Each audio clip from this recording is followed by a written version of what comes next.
The moment your savings cross $10,000 for the first time, something reaches for it.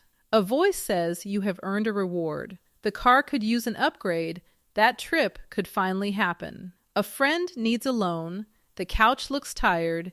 And every dollar you fought to save suddenly has a dozen hands pulling at it. Your first $10,000 is the most fragile money you will ever hold. How you guard it decides whether the next 30 years build real wealth or start over from zero. Here is what almost nobody tells you about that number. Reaching it is only half the battle, and it is the easier half. The harder part starts the day after, when the balance sits there in your banking app glowing back at you, and the whole world seems to notice you finally have something worth taking. Saving was a private struggle nobody watched.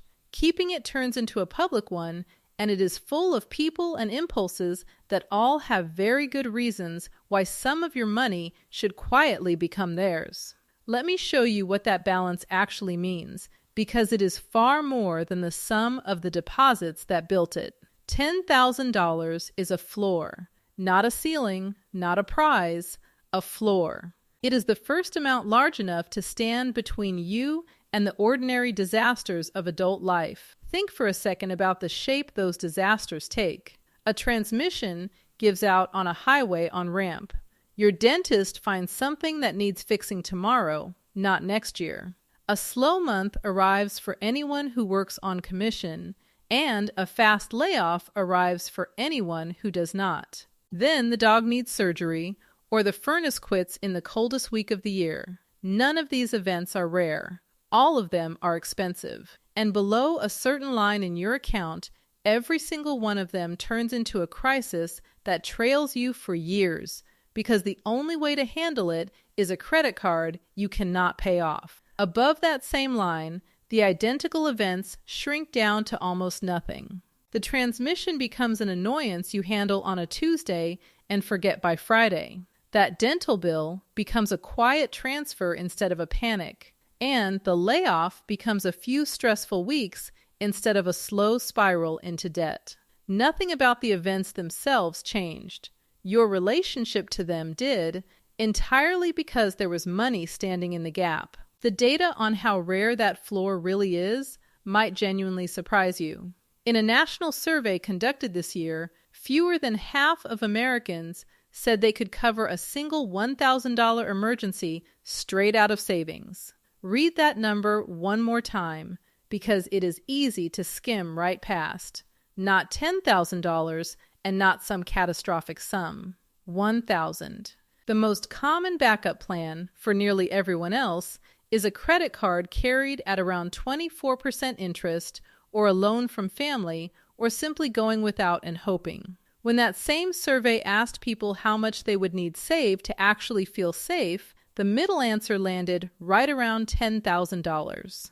So the number you just reached is not arbitrary, and it is not small. It is the exact amount most people quietly recognize as the border between anxious and secure. It is what a majority of the country wants and never manages to hold on to. You are standing on ground that most people only get to imagine, and it has become genuinely harder to reach that ground, which makes holding it matter even more. Prices across the country are up roughly 26% compared to before the pandemic, while most paychecks have crawled along far behind.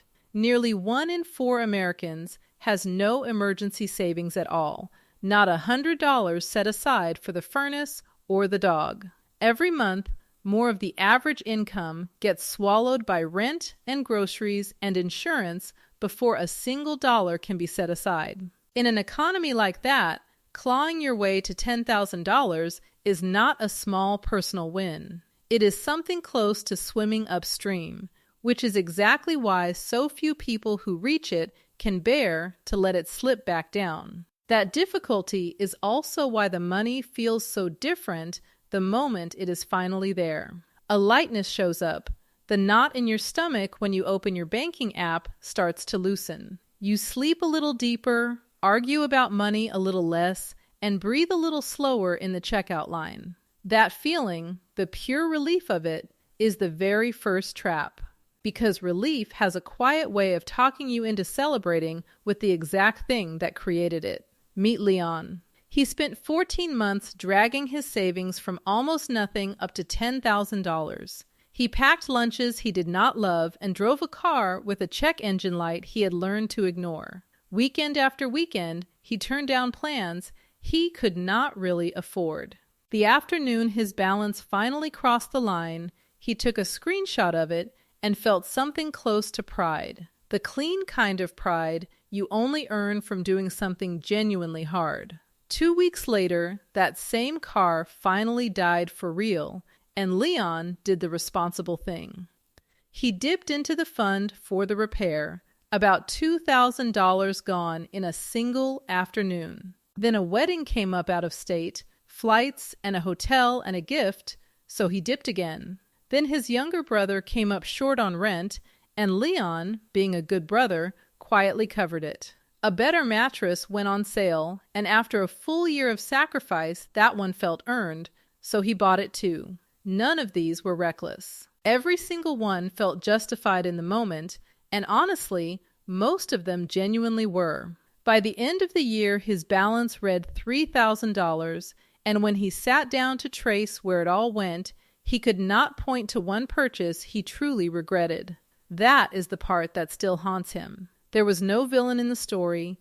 There was only a slow leak of reasonable choices. That is the quiet danger of the first 10,000. It rarely disappears through recklessness or one dramatic mistake. It leaks away through a string of defensible decisions, each one sensible on its own, that add up to starting the entire climb over again from the bottom. So the real skill here was never earning the money. It was building a wall around it that reasonable excuses cannot climb. And to build that wall, you first have to understand the force pushing against it, because that force is far stronger than most people ever expect.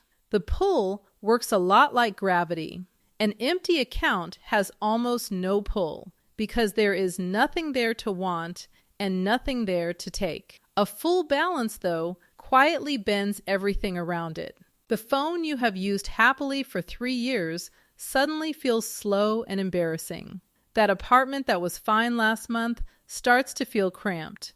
Meanwhile, the vacation your coworkers keep posting about looks affordable for the very first time in your life. Your money did not change who you are.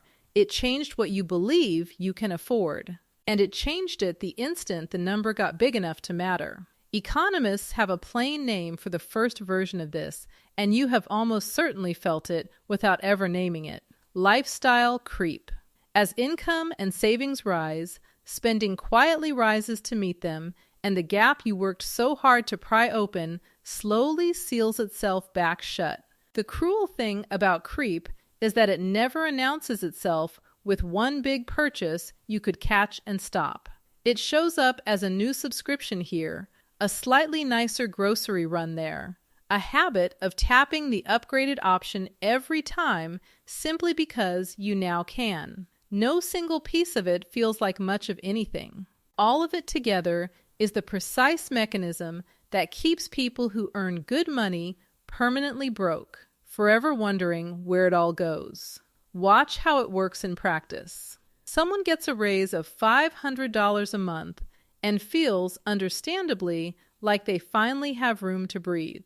Within a few months, the nicer apartment, the upgraded phone plan, the food delivery habit, and the gym they rarely visit have all quietly absorbed that entire raise and then some. They are earning more than ever and saving exactly the same amount as before, sometimes less. The raise did not fail them. Their spending simply expanded to fill the new space the way water fills a bigger glass, and the only way to stop it is to decide in advance that the extra money has a job before it ever arrives. Then comes the reward reflex, which is sneakier and much harder to argue with. After a long stretch of discipline, your brain sincerely believes it is owed something. You told yourself no for 14 straight months, and now the account finally says yes. So a splurge feels less like spending and more like collecting on a debt the universe owes you. This is Leon's wedding trip and Leon's mattress folded into one impulse, and it is deeply, understandably human. The trouble was never that you want to enjoy your money someday. The trouble is the timing, because the reward reflex fires hardest at the exact moment your foundation is smallest and least able to survive the hit. Corinne ran into a completely different version of the pull. She reached $10,000 and made one very understandable mistake. She told people, "Word travels fast, and money has a way of becoming everyone's business the moment it exists." Her sister needed a bridge loan until a settlement finally came through. A friend pitched her on a side business that could not possibly miss if only it had a little startup cash. Her cousin came up short before payday, again the way he always somehow did. Corinne is generous by nature, and generosity is a genuinely good trait to carry, but within a few months she had lent out nearly a third of her savings to people whose repayment plans lived mostly in the imagination. A little of it trickled back, most of it never did. Without ever once deciding to, she had become the family emergency fund, which meant she no longer had one of her own when her own emergency finally arrived. Underneath all of these sits the most boring temptation of the entire bunch, the one nobody ever warns you about because it does not sound like a threat. Boredom. When the account is full and the immediate crisis has passed, the whole project of saving quietly loses its urgency. There is no fire left to put out, no scary goal on the near horizon, just a number sitting still in an app. So you loosen your grip. You stop tracking every dollar the way you used to. You start upgrading things that worked perfectly well, not because they broke, but because a newer version exists, and you can finally justify the swap. Boredom spending is wealth destruction wearing the costume of harmless fun, and spread across a lifetime, it quietly does more damage than any single flashy purchase ever could.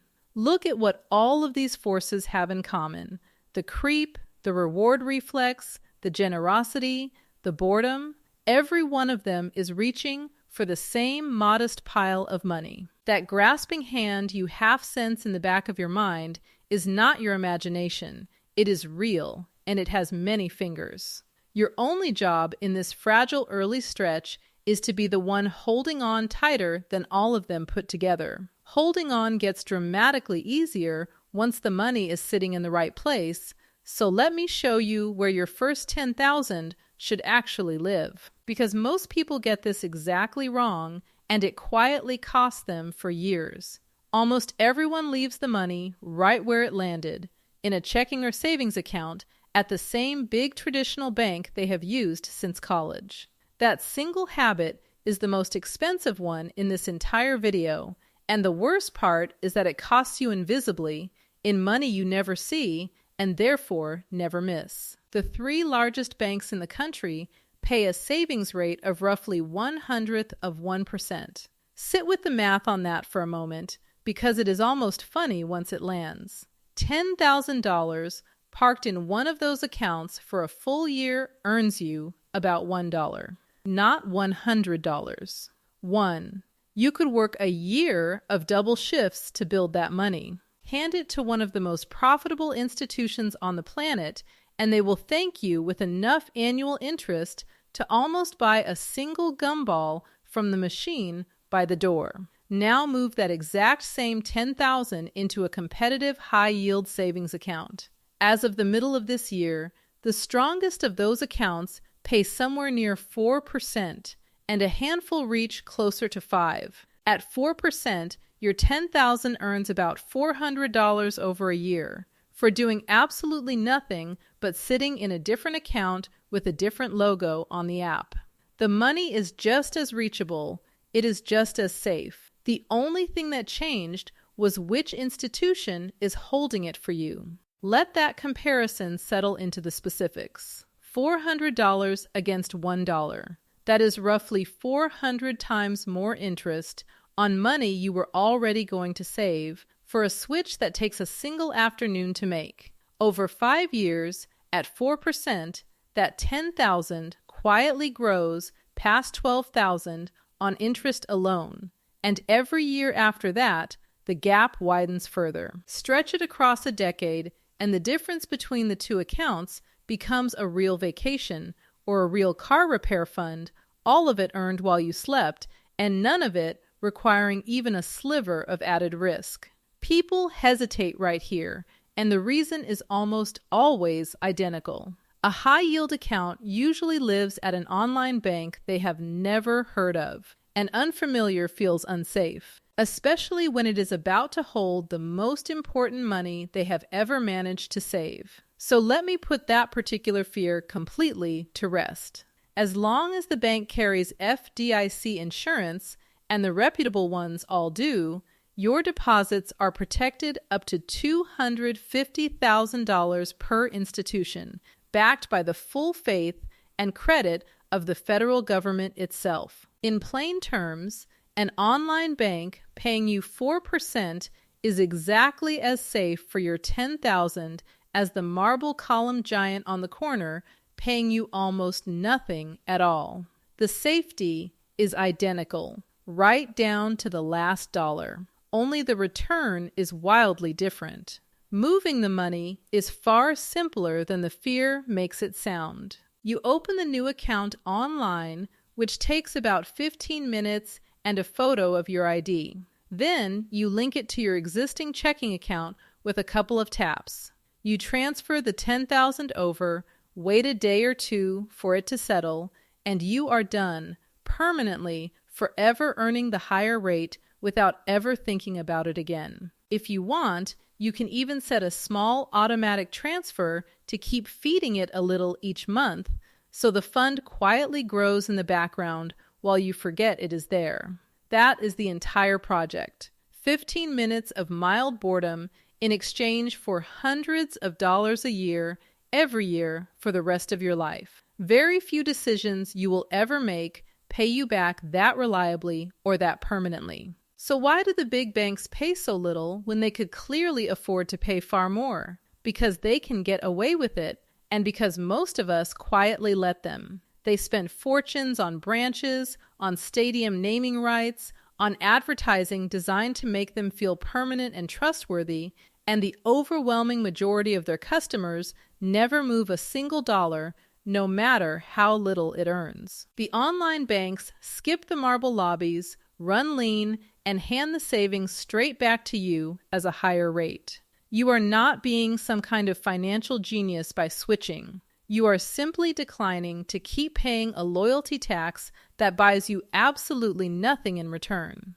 There is one more reason the right account matters, and this one has nothing to do with interest at all. It is about distance. When your emergency money sits in the very same app as your everyday spending money, one careless thumb tap moves it. That tiny, frictionless distance is exactly what Leon kept crossing over and over without ever really thinking about it. Put the $10,000 at a separate bank, and now spending it requires a deliberate transfer, a day or two of waiting for the money to land, and a small, unavoidable moment where you have to explain the decision to yourself before it actually goes through.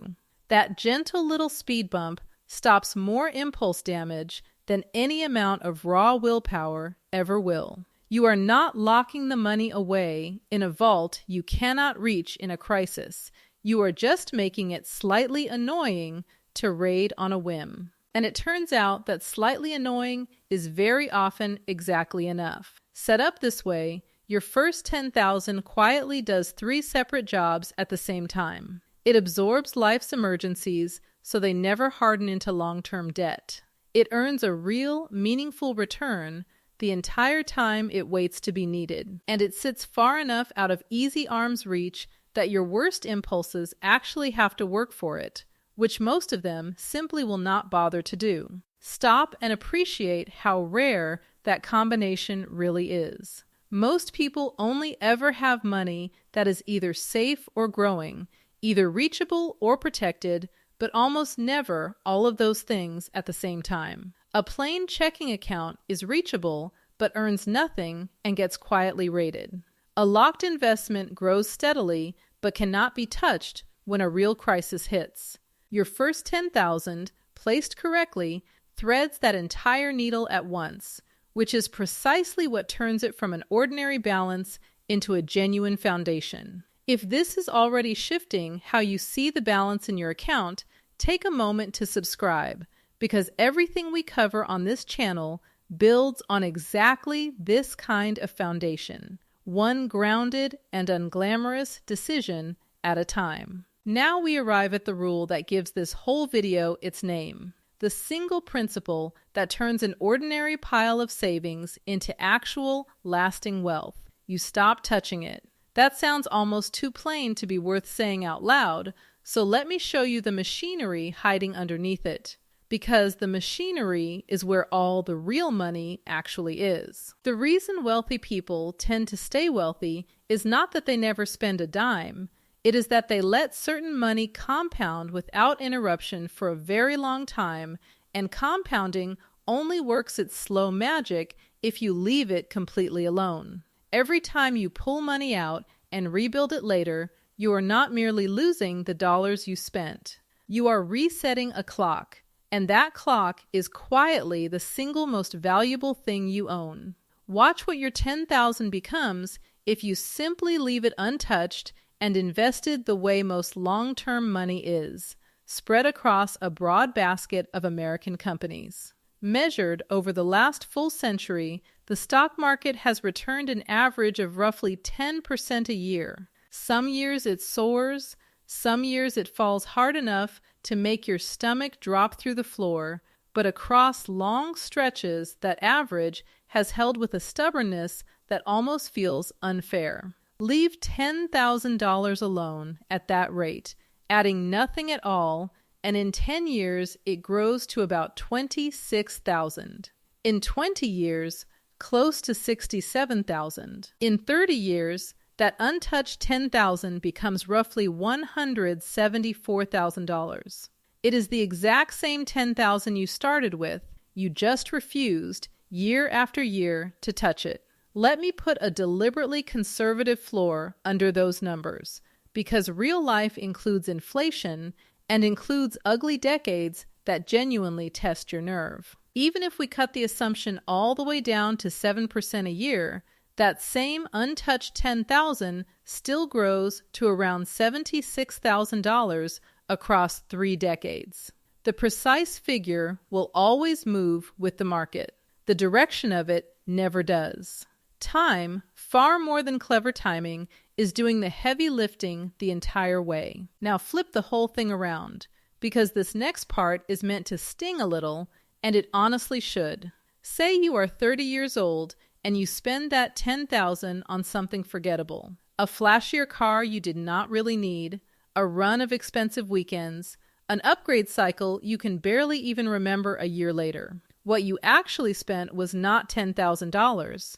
By the time you reached 60, that same money, left completely alone, would have grown to somewhere near $174,000. So the true price tag on touching it was never the sticker in front of you. It was the difference, more than $160,000 of your own future quietly traded away for something that felt good on a single Saturday afternoon. Nobody ever hands you that receipt. The market just silently charges you for it and moves on without a word. This is why the boring discipline of not touching it beats almost every clever strategy people burn their weekends chasing. You do not need to pick the one winning stock. You do not need to guess the perfect moment to buy in. What you need is to fund the account, walk calmly away, and let plain ordinary time do something that looks, from the outside, remarkably like magic. Darnell figured this out the slow and painful way.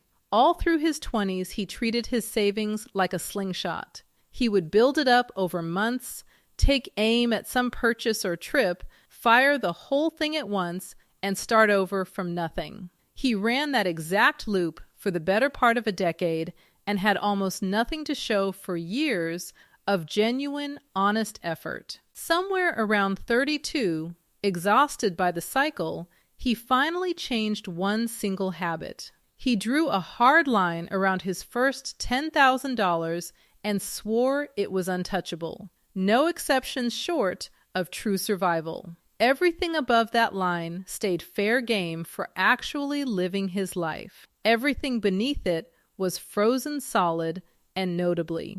He did not start budgeting harder or earning more overnight. He simply stopped resetting the clock. For the first time in his adult life, the balance began climbing on its own, pulled steadily upward by returns instead of only by his paychecks. And the strange feeling of that quietly changed how he saw money. Here is the part that matters most about Darnell, so stay right here with me. The thing that made his line actually hold was never willpower, because willpower fails every single one of us eventually on a bad enough day. It was design. He automated a transfer for the morning after every payday, moving money into the protected account before he could ever feel it land in his checking. He deliberately kept that money at a separate bank, so raiding it meant crossing all that friction we just talked about.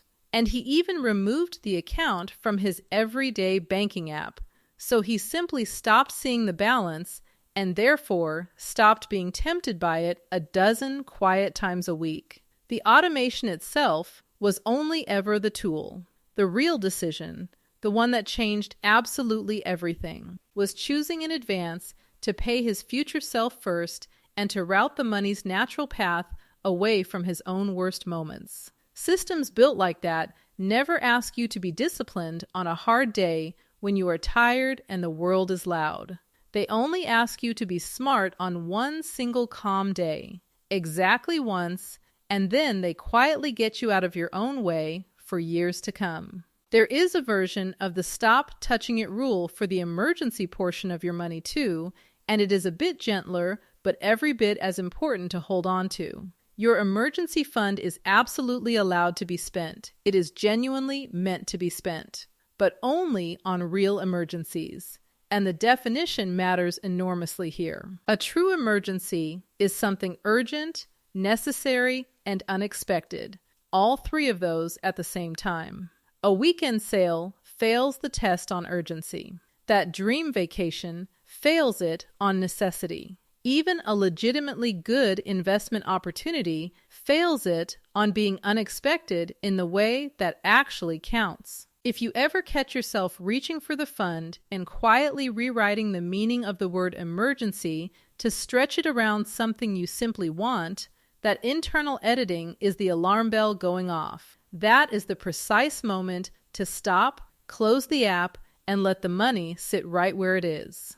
The fund only works if it stays boring, and staying boring is the entire point of it. Once you truly accept that your first $10,000 is off limits, something shifts in how you move through the whole world, and this is where the money finally stops being just numbers on a screen. A protected foundation changes your decisions long before it ever changes your net worth. When you know deep down that you could survive a lost paycheck.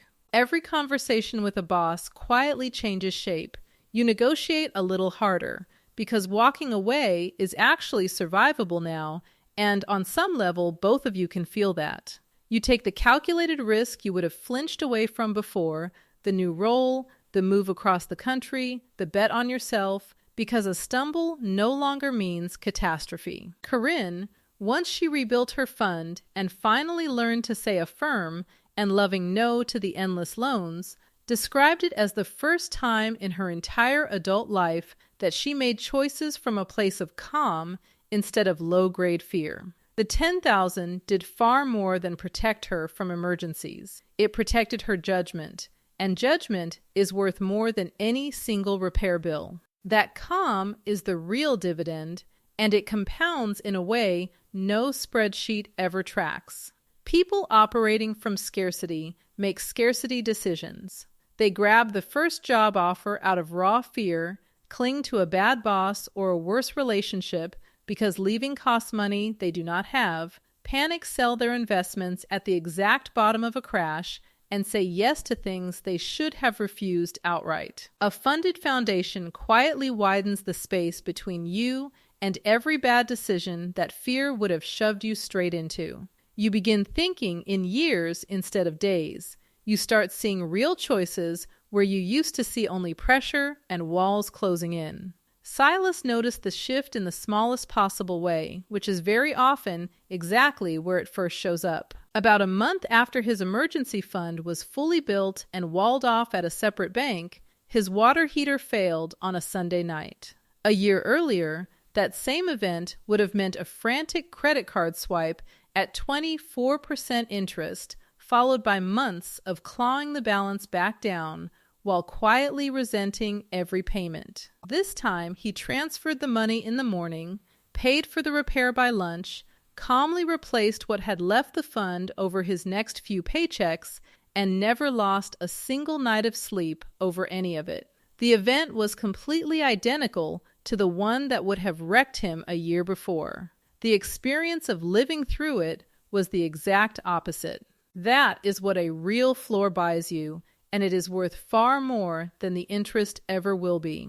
Here is where your first $10,000 stops being a finish line and quietly becomes a launch pad instead, because a foundation is only ever worth pouring if you eventually build something on top of it. Once the floor is solid and genuinely untouchable, the money you save above it takes on a completely different job.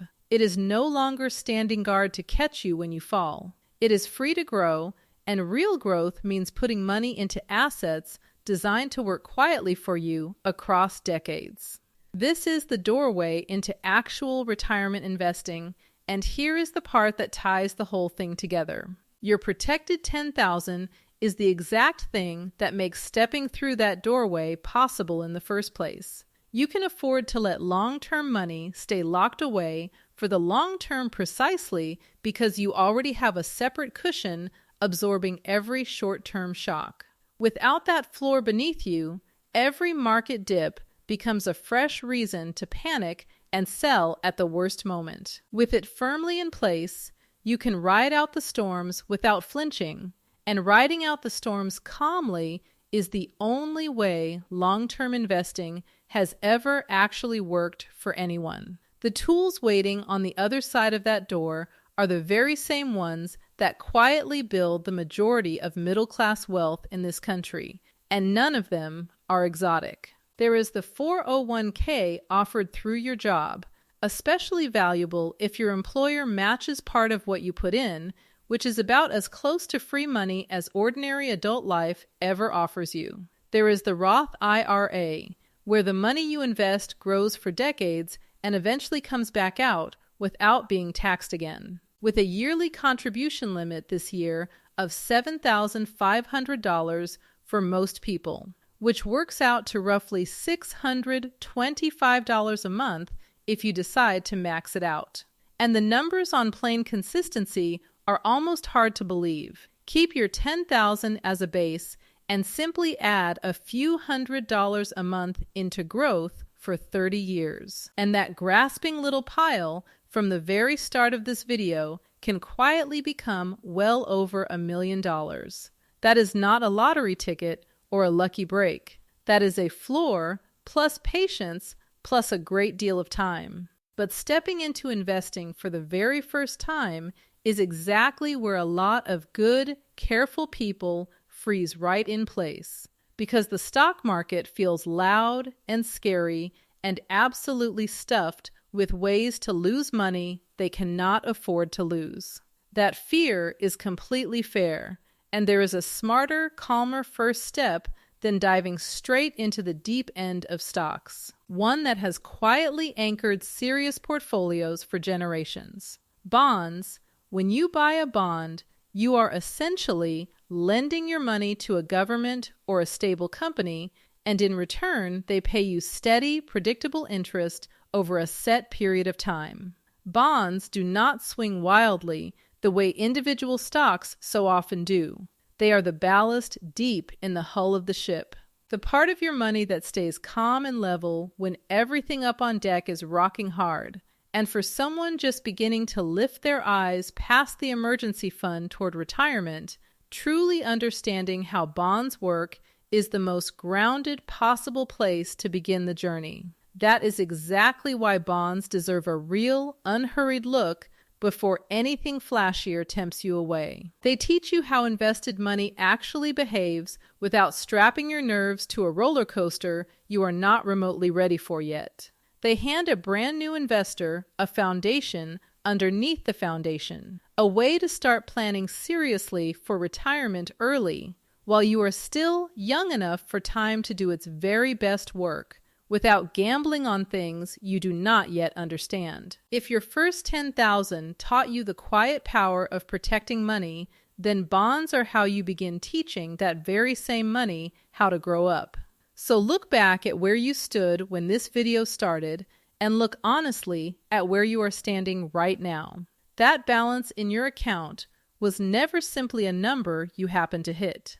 It was the first real floor you have ever owned, the thing that stands between an ordinary bad day and a genuine, life-altering crisis, and it is the living seed of nearly everything you will build across the next 30 years. The people who keep their first 10,000 are not smarter or richer or luckier than the people who lose it. They just decided, early and on purpose, that this particular money was simply not for spending. It was for anchoring an entire life. Guard your first 10,000 the way you would guard the foundation of a house, because that is precisely and literally what it is. Fund it fully, wall it off from your own worst impulses, and then leave it completely alone to do its work. And when you finally feel ready to start building upward, ready to stop merely surviving and start thinking seriously about the retirement waiting decades ahead of you, the video already sitting on this channel that breaks down exactly how bonds work is the natural next step, the calm and grounded starting point for turning a protected foundation into a future you can genuinely retire on.